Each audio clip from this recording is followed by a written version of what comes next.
Oke, Assalamualaikum warahmatullahi wabarakatuh. Waalaikumsalam warahmatullahi Selamat pagi Bapak Pak Ahmad Yani. Perkenalkan saya Pak Adi ya Pak ya. Hari ini saya dapat tugas nih Pak, wawancara berkaitan dengan praktik pengambilan keputusan selaku Bapak sebagai kepala sekolah di SMA Negeri 17 untuk memenuhi tugas-tugas saya sebagai guru penggerak, yaitu tentang dilematik etiknya, dilema etik ya dalam mengambil keputusan yang akan terjadi. Baik Pak, sebelumnya saya ingin bertanya apakah hari ini Bapak dalam keadaan sehat Pak? Sehat. Jadi alhamdulillah Pak sehat. Ya, jadi sadar. kita lebih santai gitu Pak ya. Sebenarnya baik Pak, kita langsung menuju poin aja. Jadi gini Pak,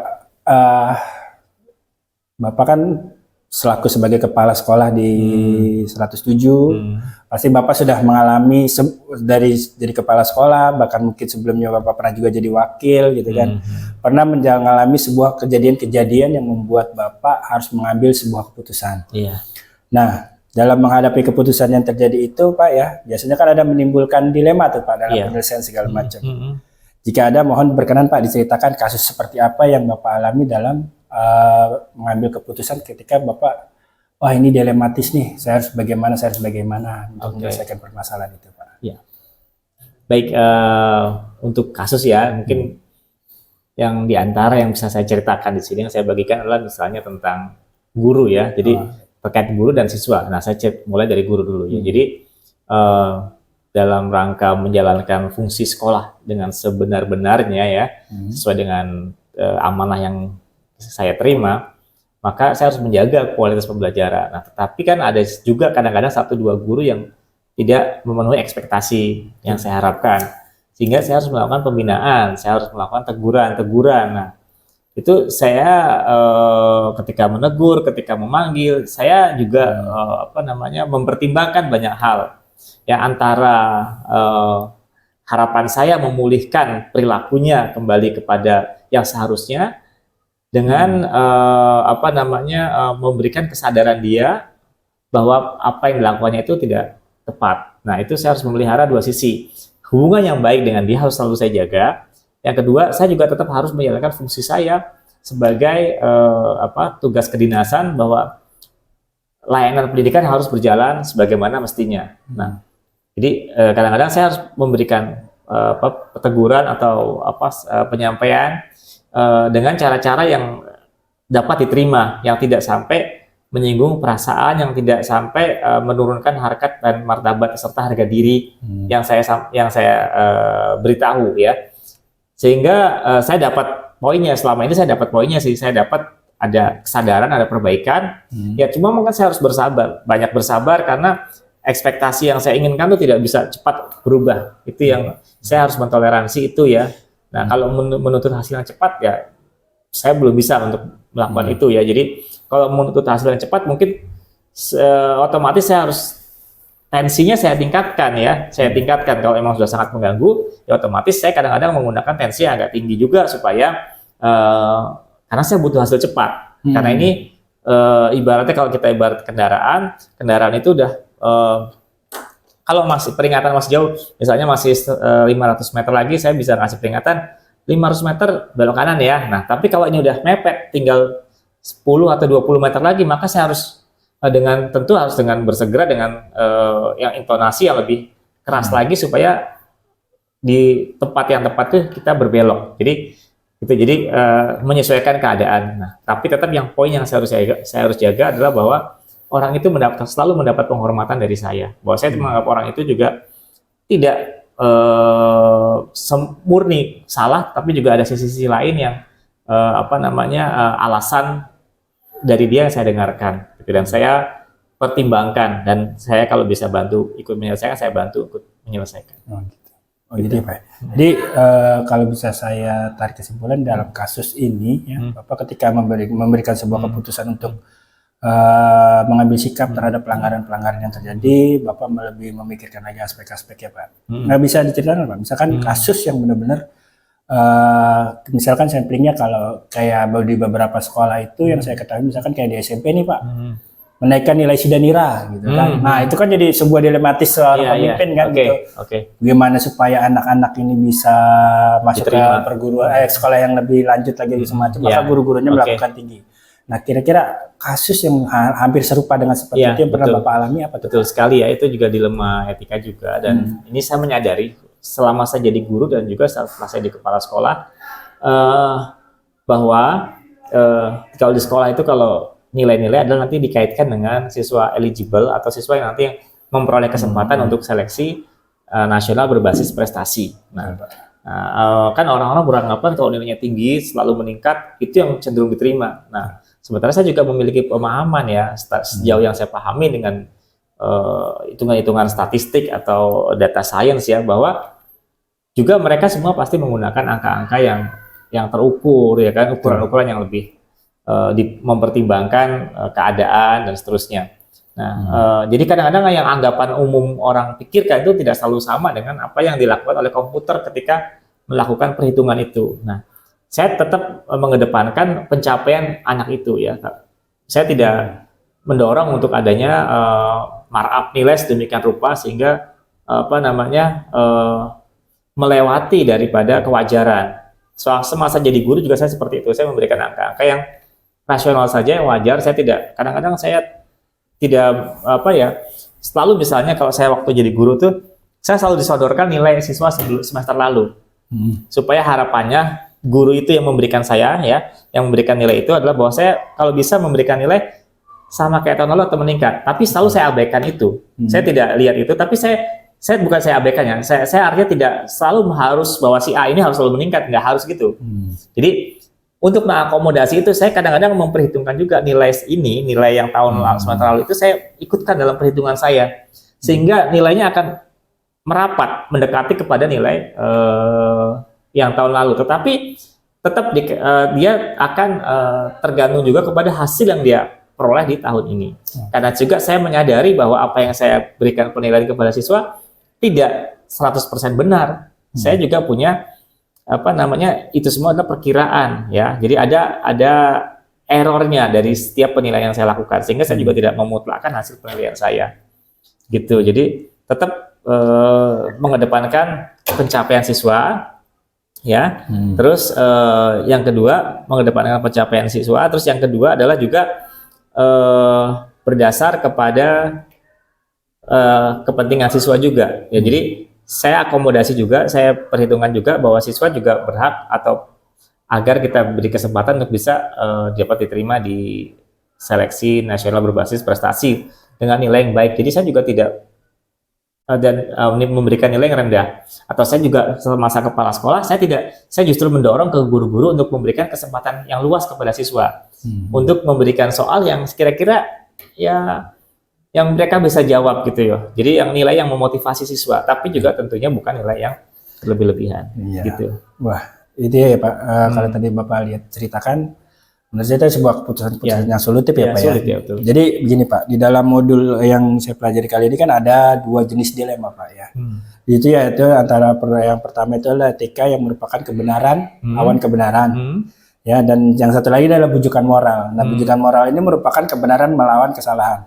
Nah, kalau menurut Bapak, bagaimanakah Bapak dapat mengidentifikasi kasus-kasus yang muncul seperti ini? Mana nih yang masuk dalam dilema etika dan mana yang masuk bujukan moral?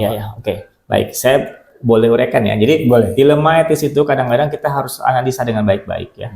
Dilema etis itu kan memilih antara more good atau lesser evil, banyakkan baiknya atau keburukan yang sedikit kan gitu ya, istilahnya gitu kan. Jadi ngambil manfaat yang sebaik-baiknya, yang banyak-banyaknya, dan meminimalisir keburukan yang sekecil-kecilnya gitu kan istilahnya. Minimalisasi kejelekan, optimalisasi kebaikan. Nah, tidak selamanya seperti itu. Nah, kita harus kita analisis dulu persoalannya. Kadang-kadang dia udah selesai, jadi bukan lagi dilema etis, tapi udah sangat tegas dan jelas, sudah itu bisa diambil keputusan dengan terang benderang gitu ya. Nah, pertama yang saya lihat kenapa jadi akhirnya lari ke ranah dilema etis ya, bisa aja karena ada konflik kepentingan. Jadi kalau kita bisa menjaga diri, menjauhkan diri kita dari kepentingan-kepentingan, itu semakin minimal dilema etis itu akan kita perhitungkan gitu. Kita akan perdebatkan, kita akan diskusikan. Jadi banyak persoalan yang sebenarnya bukan masalah dilema etis, tapi adalah dengan cepat, dengan sangat mudah kita bisa ambil keputusan mengacu kepada norma-norma yang ada.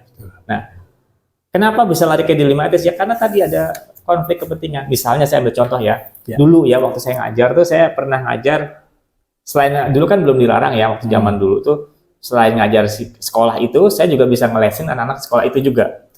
Nah itu juga ada tuh konflik dilema etisnya tuh. Jadi anak-anak yang saya lesin gimana dapat nilainya, gitu ya. Apakah saya memberikan nilai dia jauh lebih bagus daripada nilai-nilai teman-teman yang lainnya nggak les? Itu kan dilema etis. Nah waktu itu saya nggak ngambil itu, saya apa adanya aja. Ketika ulangan ya saya berikan nilai ke dia apa adanya, seperti yang pencapaian dia waktu itu. Dan saya juga tidak usahakan tidak membocorkan soal yang saya berikan pada saat ulangan, gitu. Itu dilema etis juga loh. Itu dilema etis itu adalah pada pegangan moral kita sebenarnya. Pada pegangan moral kita. Nggak ada orang yang tahu juga kadang-kadang. Nah sehingga pegangan moral kita atau nilai-nilai yang kita yakini itu sangat berperan dalam memutuskan. Ya. Sebaiknya sih sebenarnya setelah saya hari ini saya bisa meninjau, sebaiknya saya tidak ngelesin anak-anak yang saya ajar. Itu dalam rangka menghindarkan konflik kepentingan. Betul. Dulu itu saya berada di dalam suatu konflik kepentingan ya. Tantangannya adalah saya berlaku tidak adil. Nah, sekarang sudah sangat bagus peraturannya dan kita sudah lebih punya kesadaran lebih baik. Sehingga sekarang kita bisa menarik diri dari setiap konflik kepentingan yang terjadi. Gitu. Iya, betul Pak. Memang kalau kita amati juga masih ada beberapa, mungkin tidak hanya di Bapak dulu ya. Di SD juga dulu guru-guru SD ini juga memberikan les ke anak-anaknya bagaimana untuk nilainya supaya meningkat segala macam. Berarti tadi dari kasus yang Bapak sampaikan adalah sebuah kasus dilema etika yang sebenarnya kita semua pasti mengalami ya Pak. Nah, dari keputusan yang Bapak ambil merupakan keputusan yang benar tadi ya Pak ya, dan tidak melawan hukum. Nah, jadi pernah nggak Bapak ketika mengambil sebuah keputusan itu melanggar hukum atau tidak gitu Pak? Menurut Bapak pernah nggak Bapak mengalami hal itu? Apakah saya mengambil keputusan yang melanggar hukum gitu ya? Saya mencoba menjaga supaya saya jangan sampai melanggar hukum, itu aja yang saya lakukan. Gitu. Jadi tetap saya pedoman utamanya adalah hukum. Gitu. Jadi saya melihat jangan sampai saya melanggar hukum, dan itu yang saya jaga. Iya betul ya. Sebenarnya saya juga kan selaku staf Bapak kadang berkonsultasi segala macam. Saya sudah lihat nih kalau setiap keputusan kebijakan yang Bapak pasti sampaikan selalu berkaitan dengan undang-undang dan peraturan-peraturan daerah ya Pak selama di sini. Ini pengalaman buat saya. Ternyata memang seorang kepala sekolah itu atau seorang pemimpin sebuah institusi itu memang harus menguasai semua peraturan dan undang-undang gitu ya Pak ya.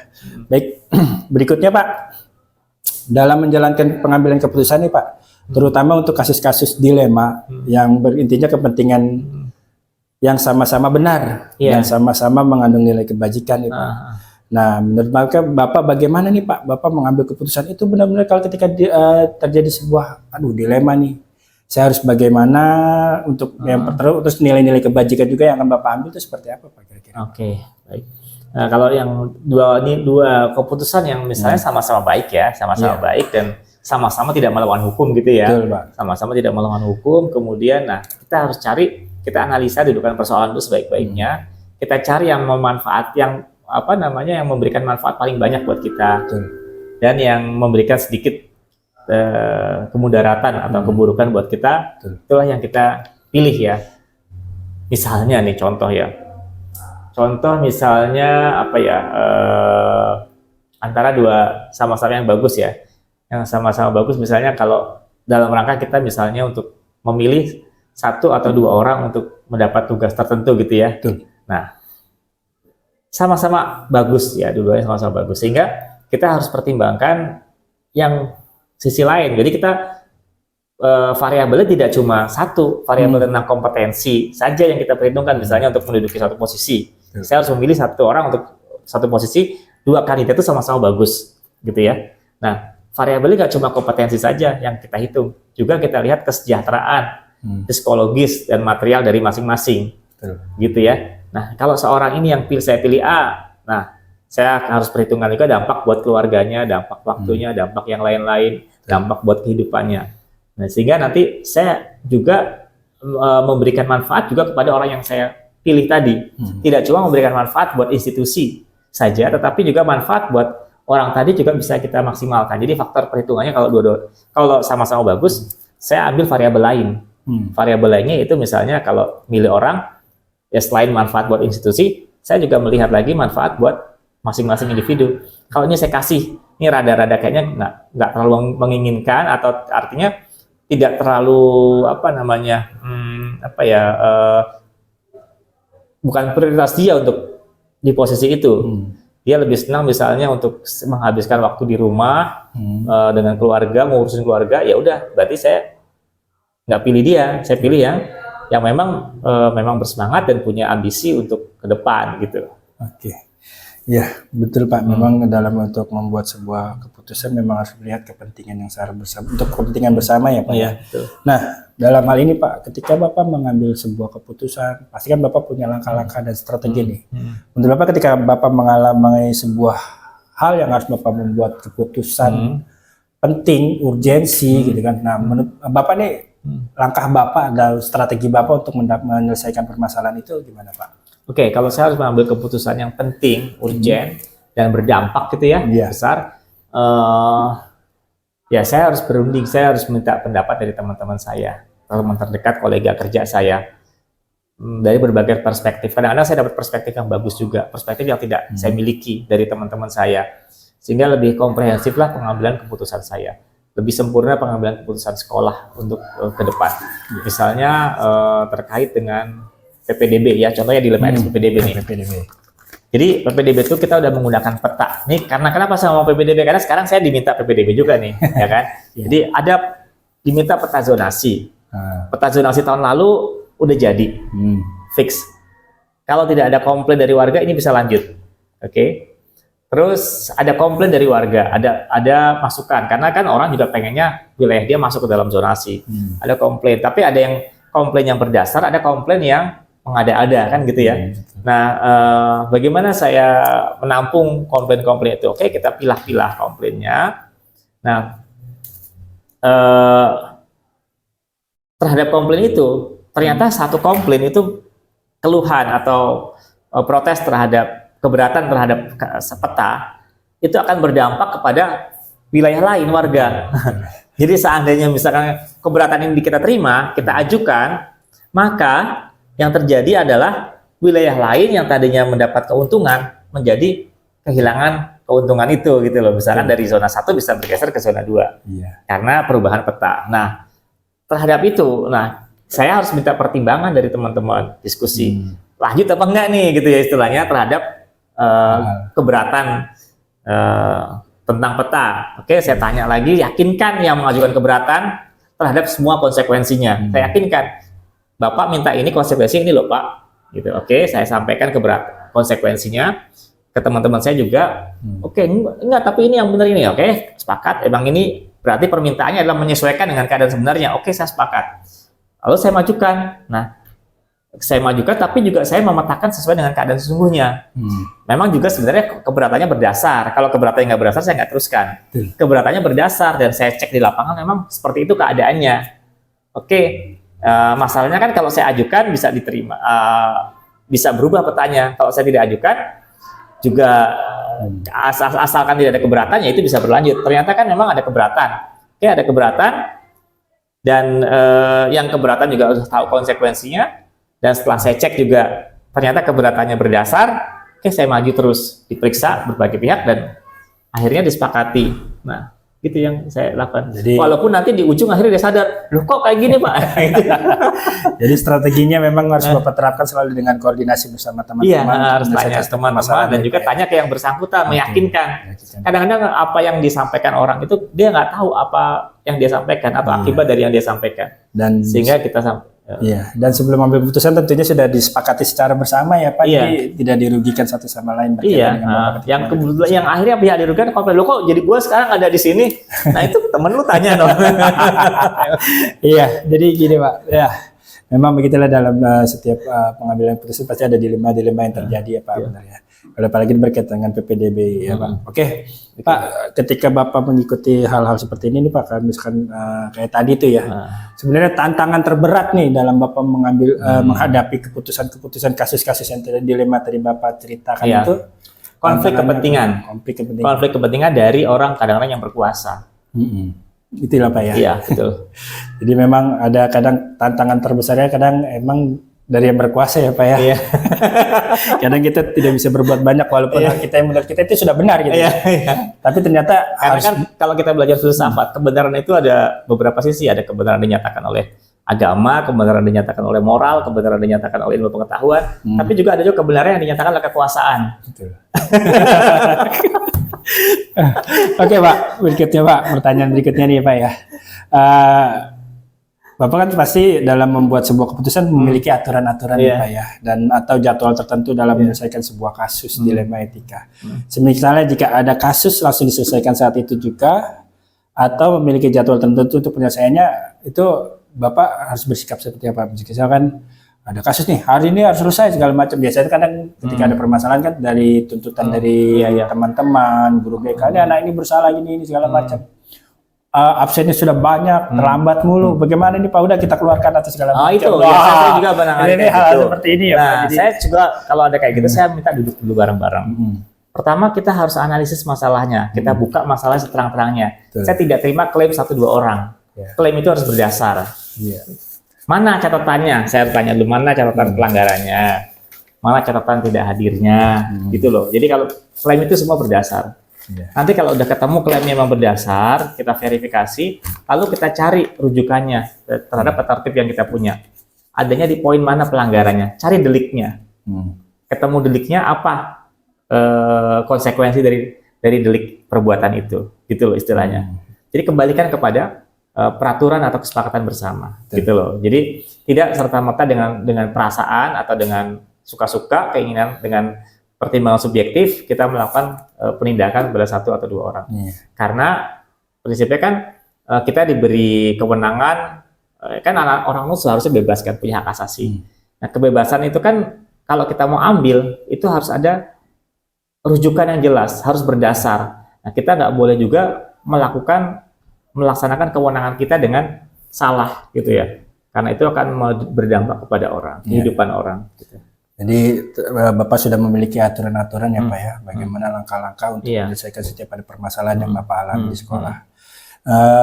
Menurut Bapak nih, adakah orang atau faktor yang mempermudah Bapak untuk dalam pengambilan keputusan untuk sebuah kasus-kasus dilema etika yang Bapak pernah alami? Jadi faktor yang utama itu adalah pendidikan moral atau value yang kita bawa dari kecil. Itu udah tertanam dan itu gak susah untuk hilangnya. Biasanya kita harus bawa. Nah itu value, saya beruntung sekali saya mendapatkan lumayan ya, saya merasa dapat value yang bagus lah ya. Saya dapat pendidikan dari kecil, dari sekolah dan seterusnya ya. Sehingga itu membentuk saya dalam pengambilan keputusan. Sistem value yang udah ada di dalam diri kita itulah yang sebenarnya secara otomatis akan, itu namanya pre-installed software Pak Adi ya, kalau di dalam komputer itu dia udah, kita beli itu udah ada, software udah ada, jadi otomatis dia udah bekerja, kita minta atau kita tidak minta, dia udah langsung memberikan outputnya terhadap setiap input yang ada atau fenomena yang terjadi, yang dimintakan pendapat atau dimintakan respon, langsung dia otomatis keluar. Nah tetapi terhadap sistem nilai itu, value yang saya berikan, nah value yang saya punya, outputnya ada, tapi output itu nanti kalau sekarang ini harus saya timbang lagi dengan berbagai nilai-nilai kekinian ya. Jadi tidak serta-merta value saya terapkan seutuhnya, enggak, tapi itu saat ini harus saya timbang lagi dengan kondisi kekinian, situasi dan kondisi dan nilai-nilai yang ada, yang diterima oleh lebih banyak orang lagi gitu, oleh komunitas. Oke. Baik. Jadi yang mempermudah Bapak dalam pengurusan adalah sebuah faktor yang Bapak miliki sejak dari lahir ya Pak. Jadi memang Bapak punya value segala macam, dan beberapa orang mungkin yang berada di dalam tim manajemen sekolah yang Bapak bentuk untuk membuat sebuah keputusan dari kasus dilema etika. Jadi berikutnya gini Pak, yang saya ingin tanyakan, pernahkah Bapak mengalami sebuah kasus yang kemudian kasus itu viral gitu kan? Zaman sekarang kan banyak tuh kasus-kasus pendidikan yang viral. Pernah nggak Bapak mengalami? Dan apakah Bapak merasa nyaman ketika hal itu terjadi? Iya, ya itu kasusnya yang di kamera kita nih. Kemarin kita ya Mas Joko ya, waktu kita nangani siswa eligible. Nah kan ada kendala sedikit tuh ya di kita. Akhirnya kan orang-orang yang terdampak terhadap apa yang kita lakukan itu bereaksi, sehingga akhirnya ya macam-macam lah reaksinya. Ada yang untungnya belum sampai ke sosial media yang lebih luas, mereka hanya di WhatsApp grup ya Pak? Hanya mengejek, ya mencela, dan saya pikir mengkritik dan sebagainya. Saya menerima itu semua, saya nggak terlalu mempermasalahkan apa kata mereka gitu.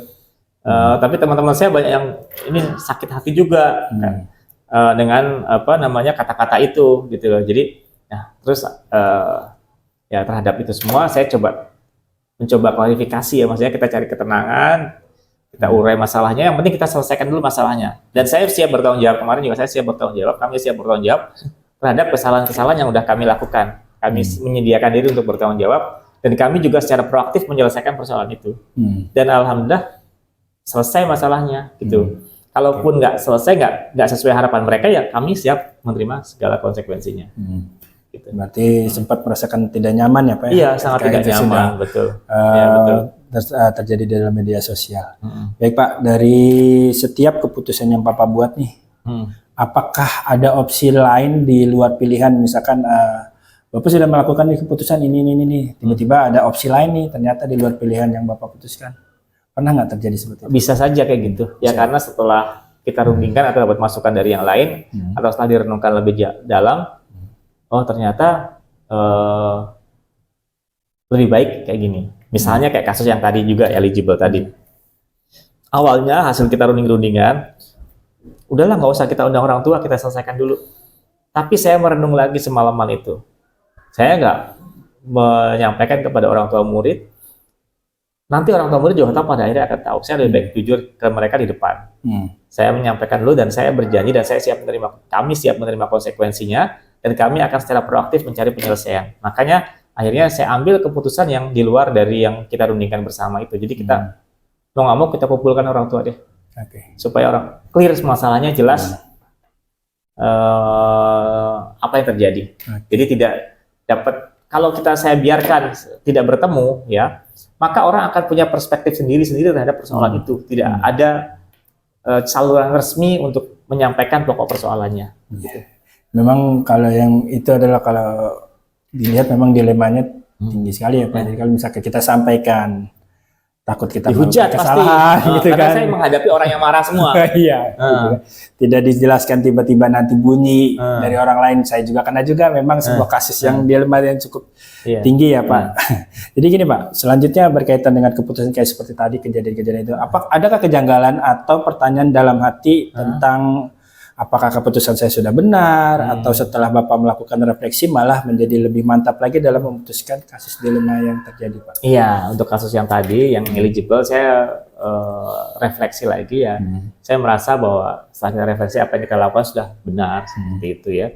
Tapi ada beberapa langkah-langkah kecil mungkin yang saya refleksi, yang kita bisa berpikir ulang, dan kita bisa mengkoreksi, saya bisa mengkoreksi, oh ya seharusnya kalau yang kayak gini saya nggak lakukan gitu ya. Ya saya mengkoreksi. Seharusnya memang untuk kasus yang tadi itu, seharusnya saya harus melakukan pemantauan yang secara rutin gitu loh. Jadi nggak saya mempercayakan sepenuhnya, tapi saya harus melakukan pemantauan secara rutin, jadi saya kembalikan kepada diri saya lagi. Jadi Oke, baik Pak. Pertanyaan terakhir nih Pak dari saya Pak ya. Dari semua hal yang sudah disampaikan sama Bapak tadi nih, menurut Bapak nih pelajaran apa yang bisa Bapak ambil dari keputusan-keputusan masalah-masalah yang menimbulkan dilema etika selama Bapak? Tadi saya berulang-ulang saya sampaikan ya, masalah dilema etik. Pertama kita yang penting semua orang kan berpegang dengan nilai-nilainya. Nah, ya nilai-nilai, oke, setiap orang bisa punya nilai-nilai yang berbeda. Tetapi ada suatu nilai umum yang diyakini oleh semua orang, dan itu yang menurut saya yaitu jadi pegangan kita bersama. Ya, jadi nilai-nilai umum yang bisa dipegang, yang diterima oleh semua orang adalah pasti nilai-nilai kejujuran dan keadilan ya kan. Ya enggak, nilai-nilai lain kan bisa nomor sekian ya, tapi ya nilai-nilai itu pasti semua orang punya tuntut ya, yang tuntut. Mereka selalu atau setiap orang pasti menuntut kejujuran dan keadilan dari orang lain. Betul. Ya nggak? Iya. Nah, jarang yang mempertanyakan kejujuran dan keadilan yang sudah ada belum pada dirinya. Betul. Gitu loh. Jadi memang itu ya Pak ya. Jadi pembelajaran dari setiap kasus yang Bapak ambil tadi pasti sudah melekat di dalam diri ya Pak. Memang setiap orang pasti akan berada di posisi di mana mereka akan mengalami dilema etika. Kembali kepada value-nya masing-masing. Tapi juga selain itu juga saya ingin sampaikan juga, selain itu juga kita harus banyak belajar, banyak dengar kata orang, banyak membaca supaya kita dapat ilmu, dapat wawasan, supaya kita bisa cerdas dan lebih tepat dalam memutuskan. Karena dalam memutuskan itu butuh kecerdasan, tidak cuma tidak cuma berbekal value aja. Value itu harus digunakan secara cerdas, gitu loh Pak Adi. Kalau value diterapkan secara buta, hasilnya juga nanti kaku. Jadi akhirnya malah merugikan banyak orang, berbahaya buat orang banyak. Tapi dia harus diterapkan dengan sangat cerdas, dengan sangat bijaksana. Oke, baik Pak. Baik, terima kasih Pak tadi atas apa yang Bapak sampaikan segala macam berkaitan dengan teori permasalahan-permasalahan dilema etika yang Bapak alami selama jadi guru, jadi kepala sekolah. Terima kasih juga Pak atas waktu dan kesempatan diberikan. Saya mohon pamit nih Pak. Semoga lancar. Oke, terima kasih Pak. Terima kasih banyak Pak atas waktunya ya Pak ya. Terima kasih. Saya kira assalamualaikum warahmatullahi wabarakatuh. Waalaikumsalam warahmatullahi wabarakatuh. Salam. Oke.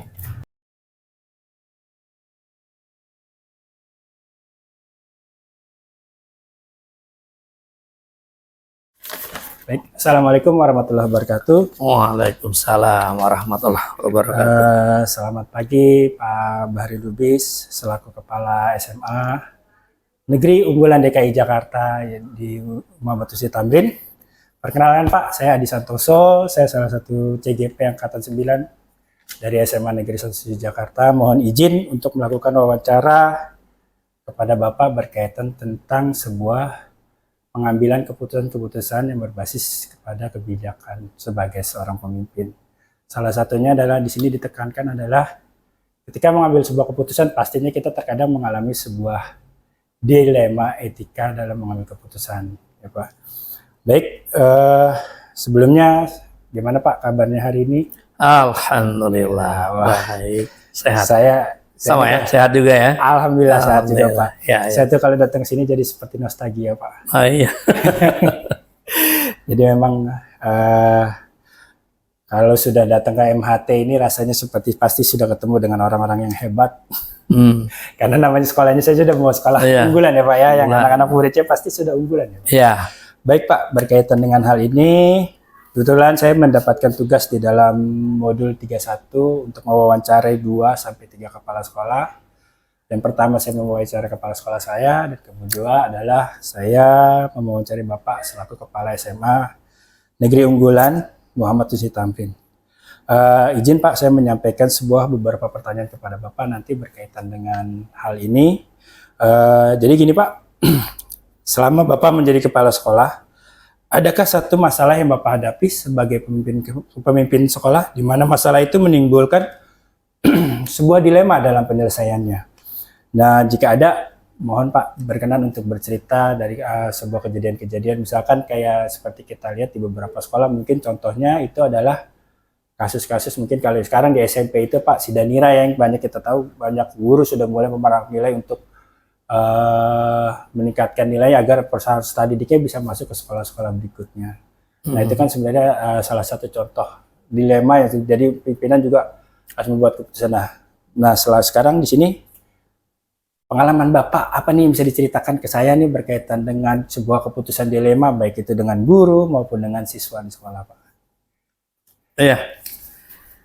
Pak Adi, ini judul yang sangat menarik ya. Jadi judul ini membawa kita kepada kondisi mungkin kalau seorang pimpinan yang tidak tegas ya. Betul.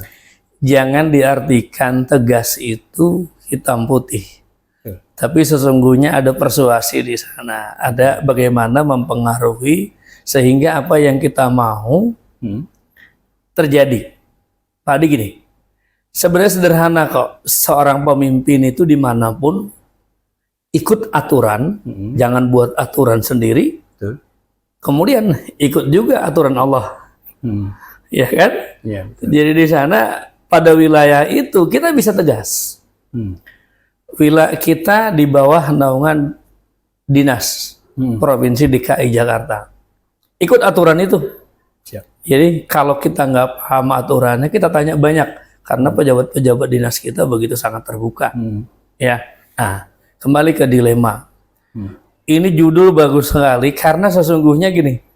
Untuk sekelas SMA Negeri Unggulan Muhammad Husni Tamrin, sangat banyak stakeholder yang pemangku kepentingan seperti terkesan memaksakan putra-putrinya ke sini. Ya. Iya, ini momen yang pas banget hari ini PPDB Betul. mulai. Ah. Nah, hari ini Pak Adi, Ya. kalau mungkin kalau saya menghitung kira-kira belasan lah ya. Kalau nggak ada 12, 11 sampai 12 orang tua, calon orang tua Ya. yang menelepon saya Oh. untuk berkunjung ke sini. Nah, kita harus jawab semua. Ya. Malah dan sangat santun-santun menurut saya menyampaikan gini, Pak izin saya telepon, Pak nomor Bapak saya dapat dari ini, boleh saya berkunjung? Saya langsung telepon, biasanya begitu, menghindari untuk tidak berkunjung. Karena kalau berkunjung nanti saya khawatir saya kurang pelayanannya, karena sangat banyak kerjaan kan, banyak aktivitas. Nah, dilema seperti itu kalau saya biarkan tidak proaktif untuk menghubunginya, pasti jadi dilema nanti. Ya, even itu pejabat negara dan itu rata-rata pejabat, anaknya jenderal, anaknya kolonel, anaknya anggota DPRD yang mau masuk. Nah, akan menjadi tidak dilema begitu dari awal rambu-rambu jelas.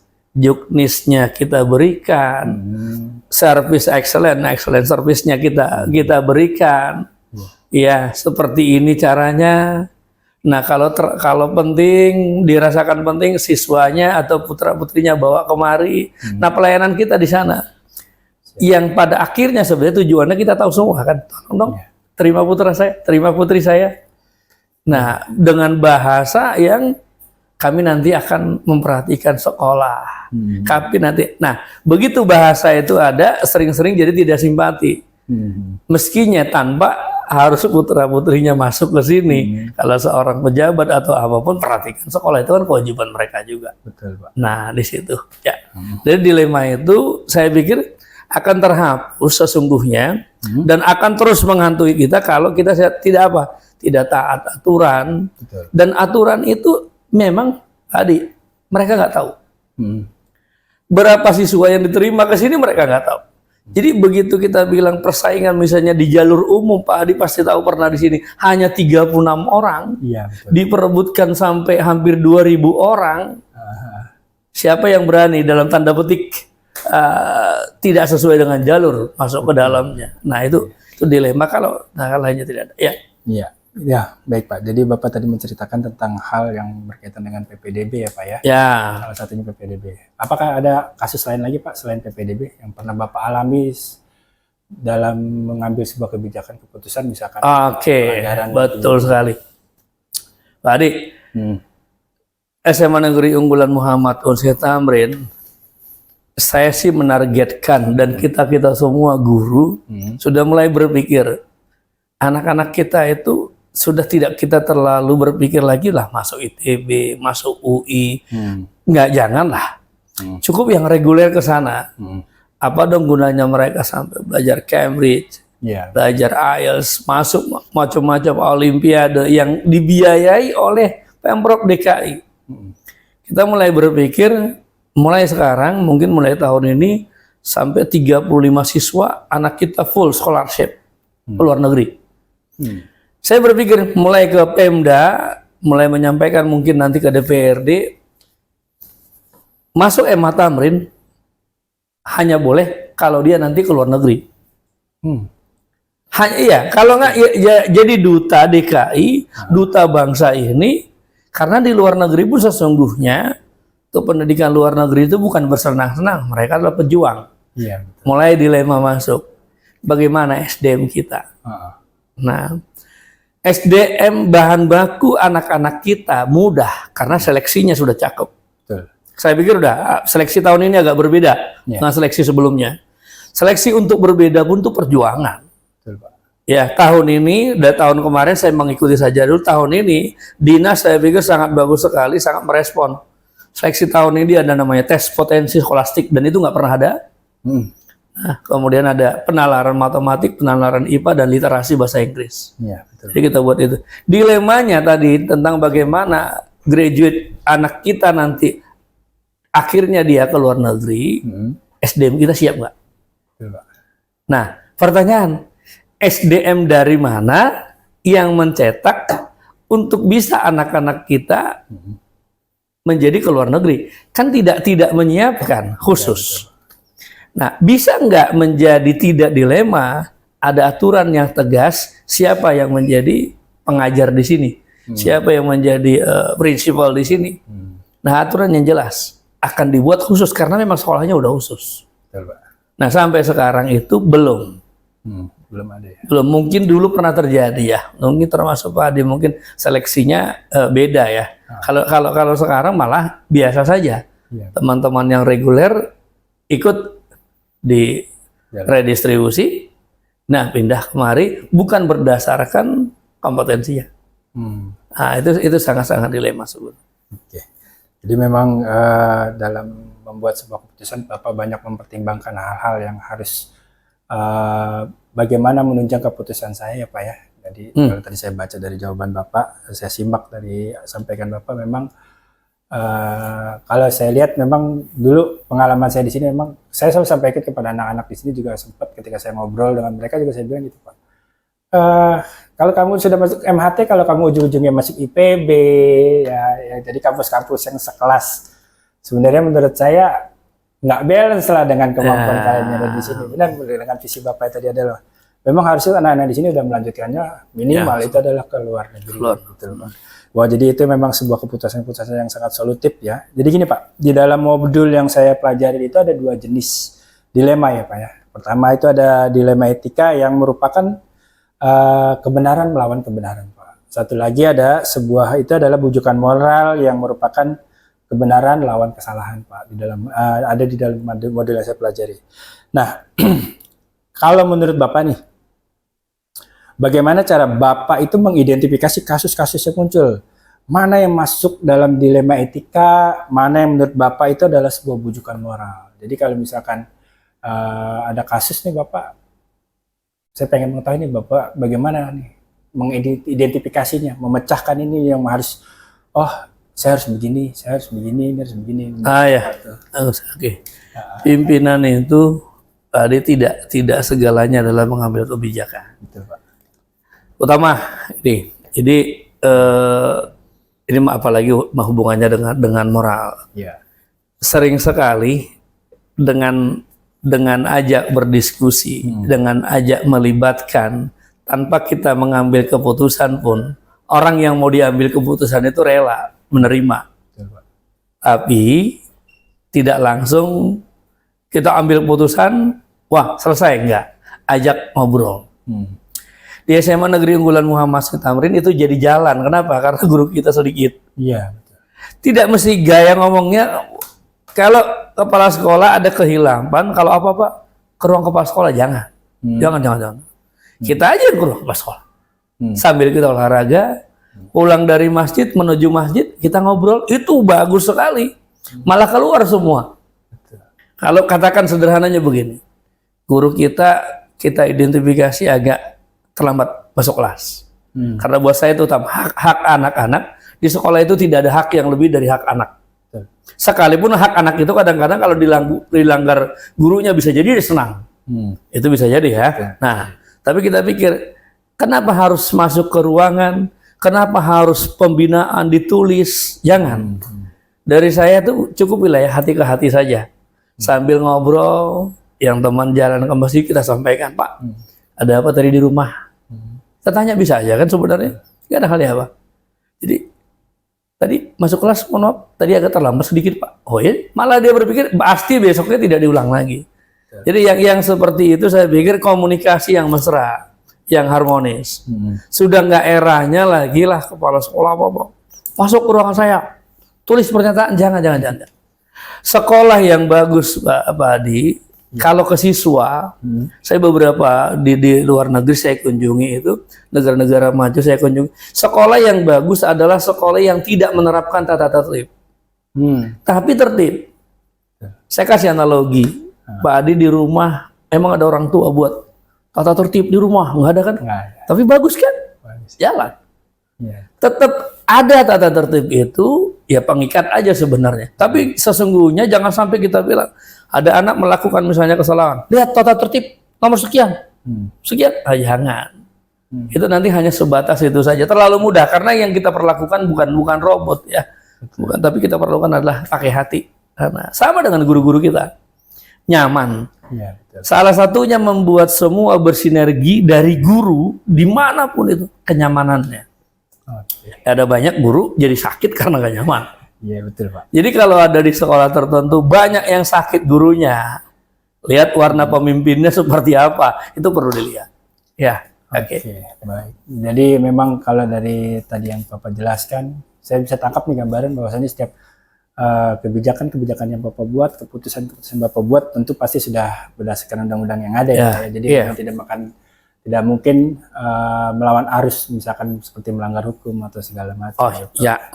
Ada dua hukumnya saya bilang tadi itu, tidak melanggar undang-undang, tidak melanggar hukum yang dibuat oleh pengambil keputusan. Keputusan banyak, ada yang dari Pemda kita, dalam hal ini Dinas Pendidikan, kemudian dari Kementerian. Tidak juga melanggar hukumnya Allah. Sederhana sih itu. Jadi memang Bapak itu ada sesuai undang-undang dari peraturan daerah ya Pak, Bapak pakai dari negara juga, bahkan sampai sekarang juga Bapak menerapkan sesuai dengan aturan Allah ya, seperti dalam menjalankan sebuah kebijakan atau mengambil sebuah keputusan. Baik Pak, selama ini bagaimana Bapak menjalankan pengambilan keputusan, nih, terutama untuk kasus-kasus dilema kepentingan yang sama-sama benar dan sama-sama mengandung nilai kebajikan Pak? Ya itu dia, betul. Kalau bahasa sederhananya kan tidak satu jalan menuju Roma. Iya betul. Itu kan ada istilah. Artinya kebenaran itu ada banyak cara, tapi kebenaran sesungguhnya yang kita pentingkan di mana dulu, di tempat kita. Nah itu butuh kita diskusikan sama-sama. Kita ajak ngobrol. Ingat, pimpinan tidak selalu paling benar. Enggak. Jadi begitu pimpinan merasa selalu paling benar, teman-teman kan karena mungkin belum dapat jabatan jadi pimpinan aja sebenarnya. Bisa jadi masukan dari mereka jauh lebih bijak. Jadi kita ajak diskusi. Ya pasti kebenaran yang lebih pas. Lagi-lagi saya bilang kebenaran untuk sekolah tertentu bisa jadi tidak sama dengan kebenaran pada sekolah tertentu. Katakan anak-anak kita yang begitu unik. Iya betul. Ya begitu unik, perlakuannya pasti berbeda. Jangan langsung menjas, kira-kira gitu. Nah pimpinan yang langsung menjas dia sendiri yang sakit nanti. Tapi coba praduga positif aja dulu. Ternyata praduga positif membuat kita aman, membuat kita nyaman, semua bisa berjalan baik. Oke, baik. Wah, ini sebuah penyampaian yang menurut saya sebuah pemikiran-pemikiran yang amazing nih dari Bapak nih. Memang benar ternyata Pak Yani merekomendasikan saya harus ngobrol sama Bapak nih. Terima kasih. Banyak apa ya, artinya pengalaman Bapak tuh bercerita di sekolah luar negeri segala macam. Memang membuka wawasan saya berkaitan dengan bagaimana menjadi seorang pemimpin yang baik ke depan. Nah Pak, selanjutnya nih Pak, mungkin bisa nggak Bapak berbagi dengan saya nih strategi atau langkah-langkah Bapak ketika dalam menghadapi sebuah kasus yang benar-benar dilema etika Bapak nih.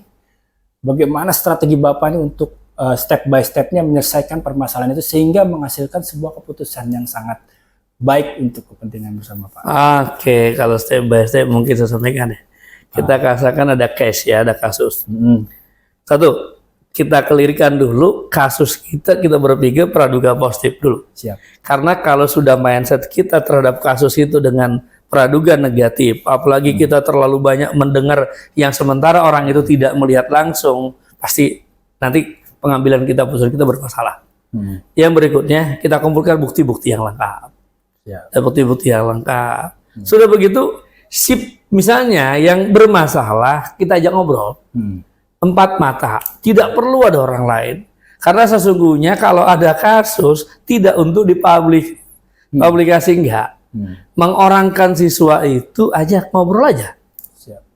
Ajak ngobrol, tidak harus di ruangan ini. Saya katakan berulang-ulang, untuk kepala sekolah, jangan karena begitu dia datang ke sini sudah ada beban, Ada rasa takut. udah ada rasa takut. Kita ngajak ngobrol, Nak, ya ada buku yang bagus kita baca di perpustakaan bareng-bareng yuk. Sampai sana kita ajak ngobrol. Lesi katakan misalnya anak-anak kita yang senang dengan lawan jenisnya. Begitu kita sampaikan, dia terbuka kok. Tapi begitu kita sampaikan dari awal, bahwa kamu begini-begini, dia nggak terima. Iya, protesnya kan sudah ada.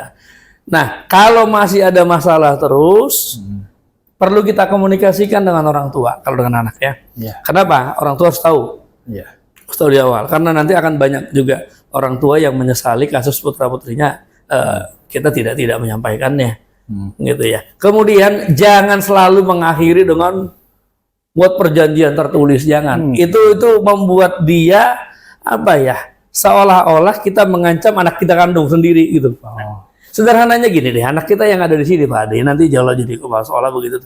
Itu anak kita ini ada anak-anak kandung kita gitu. Pasti itu tembus perasaan itu kalau kanak-kanak. Ya, jadi selalu komunikasi seperti itu.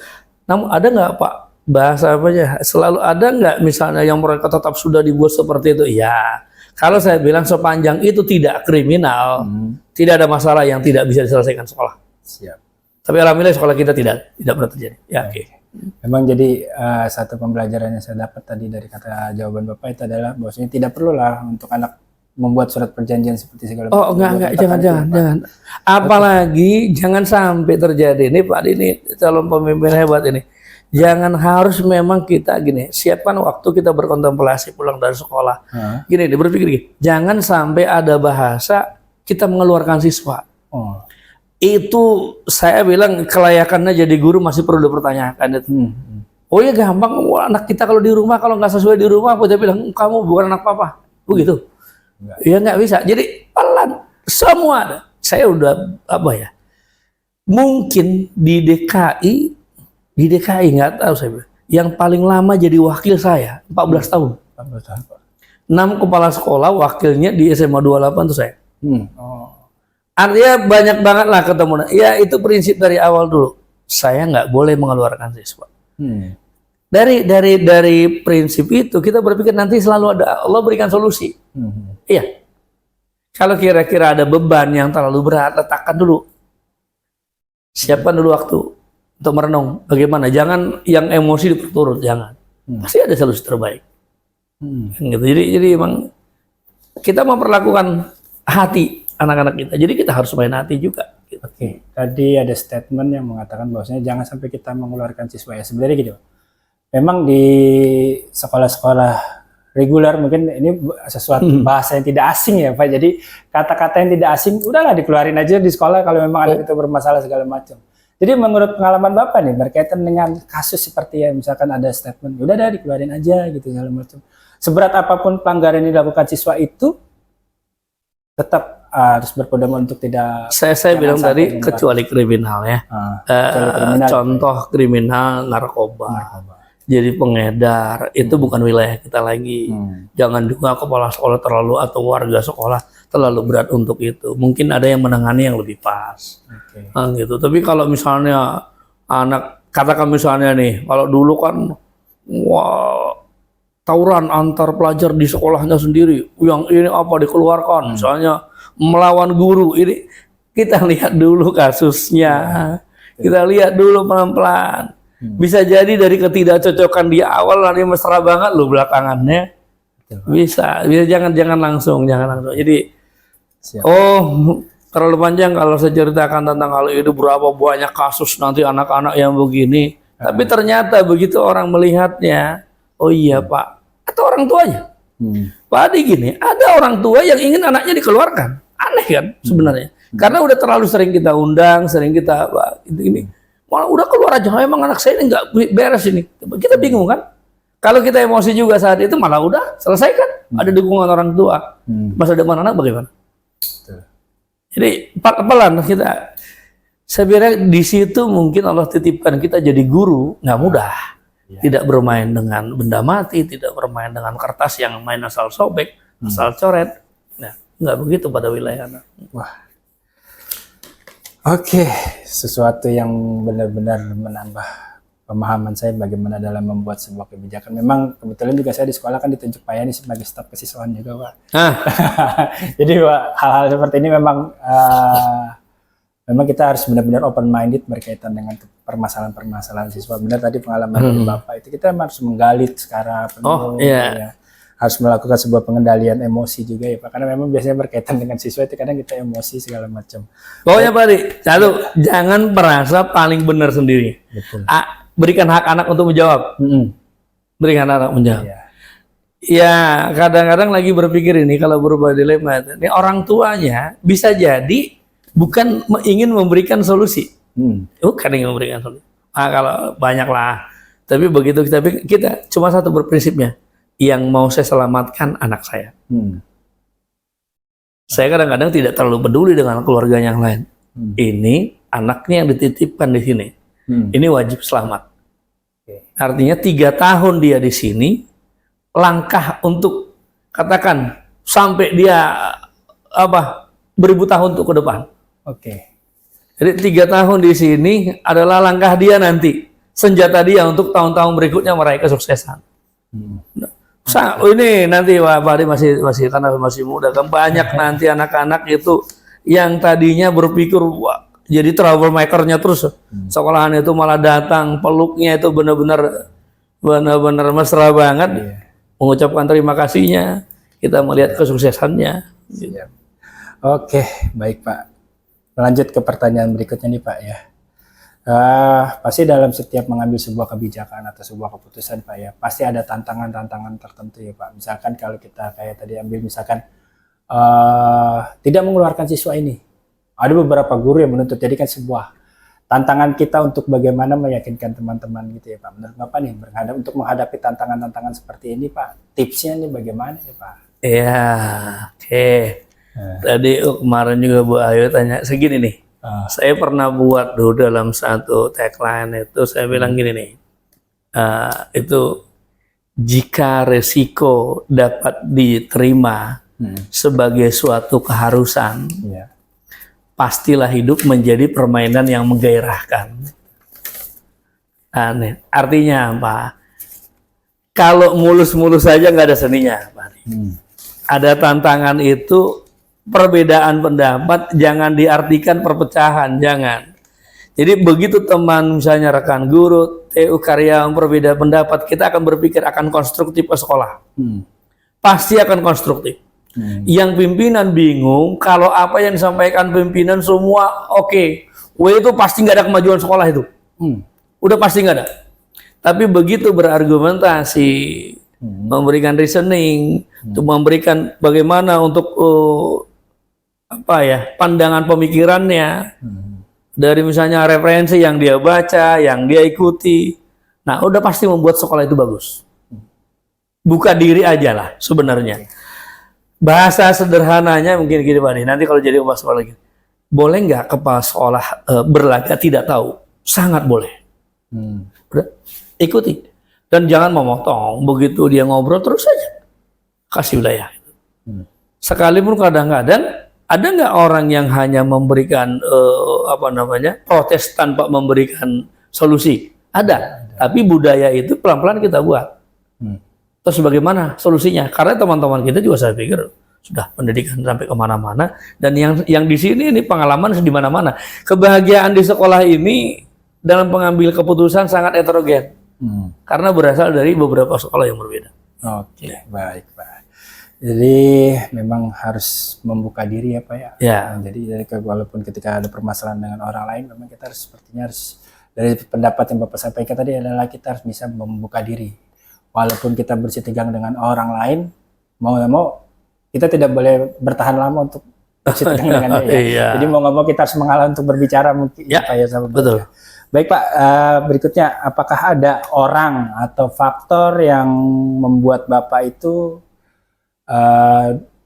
mempermudah Bapak dalam mengambil sebuah keputusan dari sebuah kasus-kasus dilema etika yang terjadi dalam Bapak selama menjadi pemimpin di sekolah? Sebenarnya kalau dibilang ya kan ada experience is the best teacher. Iya betul. Kan ada ya bagaimana pengalaman, kemudian dari banyak buku yang dibaca tentang pendidikan gitu. Jadi Ini Pak Adi, ini kalau saya bilang begini nih, setiap pribadi itu adalah unik.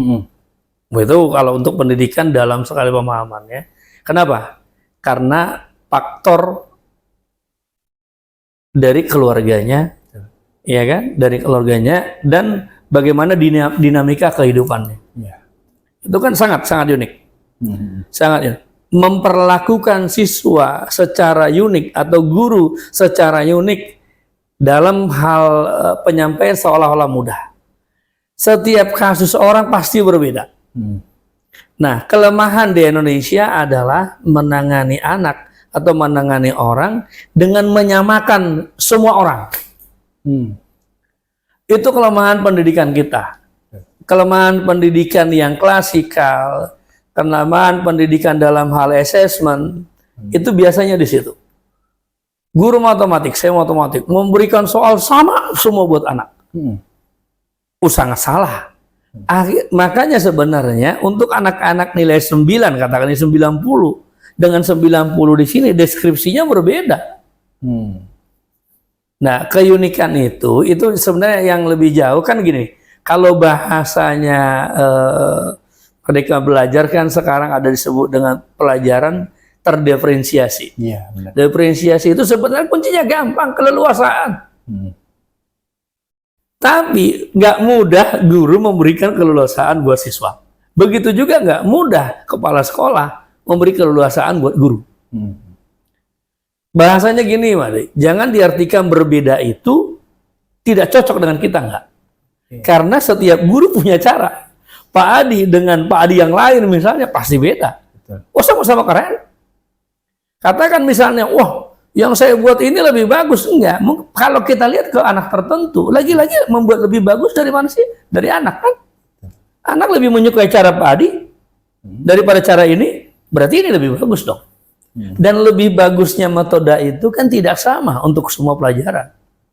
Ya, jadi perlakuan unik itulah terdiferensiasi sebenarnya. Ya, jadi keleluasaan sesungguhnya berikan leluasa. Cuma Pak Menteri menyampaikan keleluasaan ini teman-teman nggak mudah. Jadi memberikan, apalagi sekarang ada misalnya apa sertifikat dengan hanya ada si Jule, ada ini, ada itu. Nah, nggak mudah. Ajak ngobrol, fokus diskusi itu menjadi sangat bagus. Saya sangat tertarik dengan bahasa best practice. Karena apa? Dengan best practice itu uniknya semua sekolah pasti berbeda. Pasti berbeda. Pak Adi menyatakan dengan ini sisi pandangnya pasti berbeda. Dan itu kekayaan jadinya. Betul, Pak. Ya. Oke. Baik. Wah, benar-benar sebuah pernyataan-pernyataan yang sangat menggugah semangat nih, Pak. Baik, Pak, berikutnya nih, apakah pernah ini dalam karir Bapak selama jadi guru atau sekarang menjadi kepala sekolah, ada sebuah kasus yang Bapak tangani sampai kalau sekarang udah mungkin eranya digital ya, Pak, sekarang, jadi segala sesuatunya bisa viral secara cepat di media sosial. Nah, apakah kalau memang jika pernah ada, apakah menjadi masalah ini benar bisa membuat nyaman atau tidak, Pak? Menurut Bapak nih, pernah nggak Pak Bapak mengalami? Iya, ya apalagi di orang-orang kesuaan saya, saya pertama 3 tahun itu di kesuaan wakil, kemudian 3 tahun berikutnya humas dan sarana prasarana, kemudian 6 tahun berikutnya kurikulum. 2 periode, kemudian dan menanggung internasional kelas ya, internasional. Kemudian 2 tahun berikutnya jadi kesuaan lagi, dan 14 tahun akhirnya jadi kepala sekolah. Pengambilan, ya itu tadi, apakah apa tadi pertanyaannya? Apakah yang menjadi viral, tersebar luas kasus-kasus yang pernah Bapak alami? Iya, menjadi viral, menjadi ini dan bahasanya apa? Itu tadi saya bilang menjadi viral. Orangnya sendiri sudah menilai dia kalau dikeluarkan. Keluarganya juga begitu. Ya dari kita kan harus kejar sampai kemana-mana. Bukan misalnya dengan jabatan tertentu jadi panutan, Pak Adi. Betul. Jabatan tertentu itu kita berpikir meskinya dia toladan orang tuanya. Tapi begitu kita pelajari lebih dalam hal pendidikan malah tidak. Kemana-mana. Dan tantangannya di sana berikan hati kita semua ya, minta perlindungan sama Allah juga. Betul. Ya Pak Adi, saya jadi kesiswaan Pak Adi pernah dibilang begini loh. Saya masih ingat 7 langkah Bapak keluar dari pagar, Bapak sudah nggak bernafas lagi, serem kan itu? Padahal saya pakai baju safari saat itu. Saya berpikir, biarin saja. Orang tua nggak mungkin dia lakukan hanya untuk gertak aja. Suatu saat dia begitu kita solusi anaknya dapat dengan bagus, pasti dia sangat menyesali dan berbalik, dan itu terbukti. Jadi dengan sekarang itu makanya saya bilang kita tetap ikut aturan aja. Kemudian konfirmasi, jangan biarkan ketidakbenaran itu mengkarat, jangan.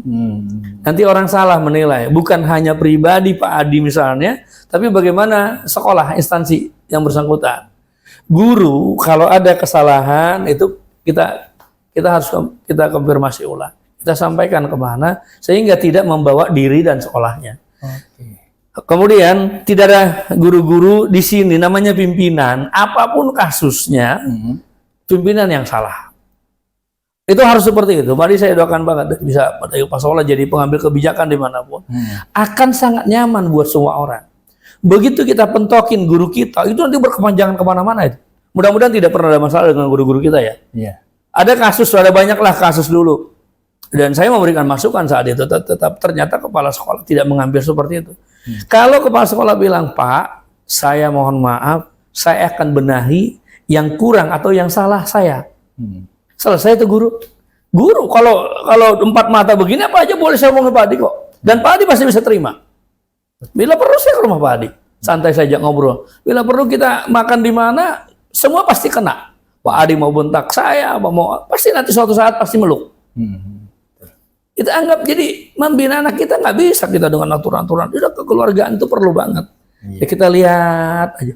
Yang ini perlakuannya seperti ini perlakuannya seperti ini. Gitu. Jadi bisa tertangani. Oke, tadi berarti kalau saya bisa simak dari jawaban-jawaban Bapak, berarti ketika ada masalah sekecil apapun langsung Bapak selesaikan saat itu juga ya Pak ya. Tentunya dengan mengumpulkan bukti-bukti dulu dari permasalahan. Iya, jangan ditunda. Kemudian seorang pimpinan jangan melempar kesalahan sama guru-gurunya atau sama warganya. Nah, dia harus paling depan di sana. Betul, Pak. Dan itu kalau ada masalah nanti di sekolah itu pasti cepat. Pengalaman beberapa sekolah yang memanjang jadinya salahnya kenapa? Karena apa? Dipentokin gurunya. Wah, iya betul. Dipentokin gurunya. Dan tidak ada orang yang ingin berbuat kesalahan, nggak ada.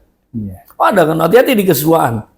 Ya kan, Pak Adi ngomong apa, yang ditanggap anak seperti apa. Sekarang kan bisa diedit kan. Betul. Wah itu kalau media, nah itu makanan. Kalau yang bagus-bagus gak makanan buat media.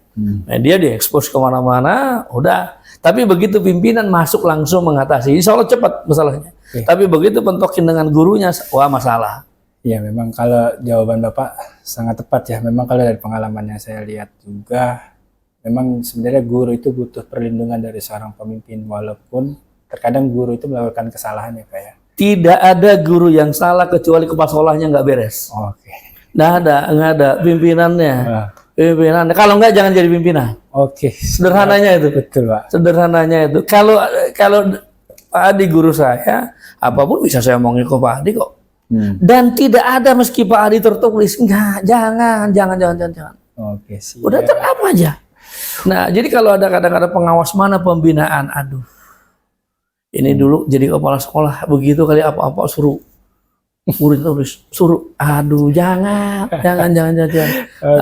Itu kita. Baik Pak. Pertanyaan berikutnya nih Pak ya. Pasti dalam setiap Bapak mengambil sebuah keputusan, gitu kan, sebuah kebijakan, pasti Bapak mungkin pernah mengalami sebuah kejanggalan atau pertanyaan dalam hati, apakah kebijakan saya sudah tepat dan benar, gitu kan. Nah, atau setelah itu apakah Bapak selalu melakukan refleksi dari setiap keputusan yang Bapak buat? Kebijakan di sekolah itu kan semua kita rencanakan ya. Betul. Yang menyangkut dengan kebijakan tidak. Enggak juga dalam satu hal apa-apa kita buat kebijakan tersendiri. Sehingga teman-teman tidak gampang untuk melakukannya, melaksanakan.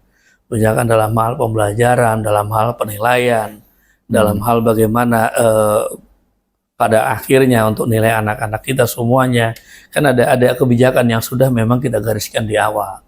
Di MA Tamrin itu banyak kebijakan yang unik beda dengan sekolah lain. Misalnya anak-anak kita saat melaksanakan olimpiade, anak-anak berangkat ke luar negeri, bagaimana pembelajarannya, itu kita ada perlakuan khusus seperti itu. Dan itu dimupakati bersama, sehingga dalam hal teman-teman ingin mengambil keputusannya tidak lagi gampang. Jadi apa-apa itu dalam keputusan, semua kebijakan kita ada SOP-nya lah, bahasa sederhananya. Ada SOP-nya apa yang mau dilakukan. Aturan tinggal aturan, tapi bisa jadi satu aturan itu nggak, yang menaunginya tidak ada. Kecanggihan teknologi kan dulu nggak ada, sekarang jadi seperti itu ada lagi kan. Itu kita bicarakan berikutnya. Kalau di MA Tamrin nyaris tidak ada yang kira-kira yang apa ya, karena memang terkomunikasi dengan baik dan mesra. Karena sedikit ya, anak-anak kita sedikit. Mungkin jarang kepala sekolah yang sampai kenalin semua anaknya hanya di sini aja. Mungkin karena iya bareng-bareng selalu. Dan kebersamaan kita kan Pak Adi tahu, kebersamaan kita dari jam 6 ke jam 6. Di sini kan. Jadi nikmati saja, jangan ngeluh. Betul. Ya, di MA Tamrin itu satu, kalau siapapun yang jadi kepala sekolah di sini nikmati. Begitu dia mengeluh membandingkan dengan sekolah reguler, selesai sudah. Udah, jangan. Tapi kata Allah kan gini, kapan kita memberikan, kira-kira gini Pak Adi, kalau seseorang itu kerja sesuai dengan jam waktu yang diberikan, bahasa matematiknya Allah juga berhitung loh. Bahasa matematiknya sederhana aja kan. Kita salary yang kita terima dari jam 6.30 sampai jam 15. Kita jam 15 sudah harus pulang. Yang nggak ada dong nilai ibadahnya. Iya kan? Kira-kira kita, tapi kalau kita berikan lebih, belum tentu juga ada nilai ibadahnya. Tapi insya Allah kita berharap kan? Kita berikan lebih ke anak-anak. Kita berikan benar-benar itu. Jadi harus begitu. Baik Pak. Waduh. Benar-benar sebuah masukan-masukan yang sangat berarti buat pembelajaran saya nih setelah berwawancara dengan Bapak. Sambil minum. Pak. Pertanyaan terakhir nih Pak dari saya Pak ya. Dari semua hal nih yang Bapak sampaikan, pembelajaran yang Bapak berikan berkaitan dengan kasus-kasus dilema etika ya Pak ya, dalam mengambil sebuah keputusan masalah nih Pak. Mungkin ada pesan khusus buat saya nanti ke depannya ketika menjadi seorang pemimpin harus bagaimana dalam menghadapi dilema-dilema etika yang terjadi kalau misalkan saya hadapi, baik saya masih menjadi guru ataupun mungkin suatu saat kalau Tuhan menakdirkan saya menjadi kepala sekolah nih Pak. Apa nih Pak pesan-pesan khusus, tip khususnya kalau saya minta Bapak untuk memberikan petik pembelajaran, kayaknya Bapak udah hatam nih dalam permasalahan ini Pak Adi Santoso ini pertanyaannya bagus banget, calon pemimpin benar gampang. Tadi sebenarnya gini, pemimpin itu sebenarnya orang tidak terlalu penting nilai dari omongannya. Bahasanya, jadi kalau dibilang cukup kita dengan suri toladannya. Speak louder than word. Jadi begitu kita berbuat, kita contohnya gampang lah. Nggak perlu kok, teman-teman, ayo ke masjid. Siapa yang nggak, udah cukup aja begitu adzan, tidak ada hal yang lebih penting, tinggalkan aktivitas apapun. Kan saya sering lagi memimpin rapat, adzan kedengaran, stop, kita menuju masjid. Jadi intinya di sana ada banyak contoh lah, ke anak-anak juga seperti itu. Jadi ke anak-anak kita berpikir, saya bilang ke anak-anak, anak laki-laki kalau misalnya kalau Sabtu dia pulang. Saya cuma bilang, begitu datang, cium tangan mamanya, dan tunjukkan untuk anak laki-laki Bapak, saya minta satu, subuh ke masjid. Mau itu bapak kamu nggak ke masjid, tapi anak laki-laki yang masih sekolah di MA Tamrin itu warnanya. Tunjukkan itu. Jadi keteladanan itu, sebenarnya Rasul pun kan begitu. Sampai sekarang, sampai kapan, mungkin sampai dunia kiamat pun akan terus bertambah. Kenapa? Keteladanan. Uswatun hasanahnya itu. Nah keteladanan itu, tunjukkan aja keteladanan itu. Dan tidak akan pernah sempurna keteladanan kita. Nggak usah kita merasa rendah hati, nggak usah. Karena dalam hal banyak orang lain lebih pintar, orang lain lebih bisa. Yang bisa kita lakukan saja. Oke. Nggak akan pernah sempurna. Wah, dia lebih baik begini nih. Saya bagaimana? Dan ya udah, kita berusaha untuk membenahi diri. Bukankah orang yang beruntung itu yang setiap hari membenahi? Sebenarnya di situ. Ya, kita pada jadi butuh keteladanan saja. Pak Adi, dalam keteladanan pun pasti orang banyak mencela. Betul, Pak. Sebenarnya bisa jadi dia iri. Banyak itu Pak Adi, kalau dia staf di kesuaan tuh jadi pilihan benar. Nggak semua orang bisa mudah di staf kesuaan, nggak semua. Ya, kayak jadi. Tapi bagaimana? Itu bisa jadi saat itu orang tua membantah, anak-anak membantah, tapi suatu saat dilihat, kan anak-anak bermacam. Saya coba dulu ini guru saya, bisa. Tapi padahal dalam pikiran suatu saat, oh ini saya yang bukan. Kalau anak-anak SMA 28 dulu dibilang, wah Pak Lubis itu ekstrim. Di bahasa mereka begitu. Iya. Jadi kalau untuk kepentingan anak, saya bilang, kapanpun Bapak panggil. Masa di sini kan ada anak masalah Pak, jam 12 malam ada anak begini, oh langsung ke sini. Alhamdulillah rumah saya dekat. Oke. Oh, ya kan begitu sebenarnya. Apakah itu menjadi apa ya? Kita berpikir biar saya kelihatan teladan, tidak. Tapi lakukan itu dengan sepenuh hati aja. Siap. Dengan sepenuh hati aja, nanti terbiasa kok itu. Jadi kira-kira gini, jangan apa-apa itu, wah, mohon maaf, tapi mudah-mudahan tidak terjadi. Biar pimpinan lihat, biar ya ada yang lebih maha melihat kok. Iya. Ya kita gitu-gitu. Mari. Oke. Ya. Iya. Baik Pak. Aduh, terima kasih banyak nih Pak atas Saya yang waktu yang makasih diberikan kepada saya, sudah bersedia meluangkan waktu untuk diwawancarai berkaitan dengan materi modul 31 saya di dalam kegiatan CGP. Dalam memang di sini saya tema tentang kepemimpinan, dan saya mengucapkan banyak terima kasih pengalaman Bapak bagaimana menghadapi setiap masalah-masalah yang ada. Terima kasih banyak Pak. Sama-sama. Pertanyaan yang salah dari saya mohon dimaafkan. Pokoknya intinya kalau ada kekurangan dari saya mohon dimaafkan juga. Terima kasih banyak atas waktu dan peluangnya. Saya ucapkan terima kasih. Assalamualaikum warahmatullahi wabarakatuh. Waalaikumsalam warahmatullahi wabarakatuh. Oke.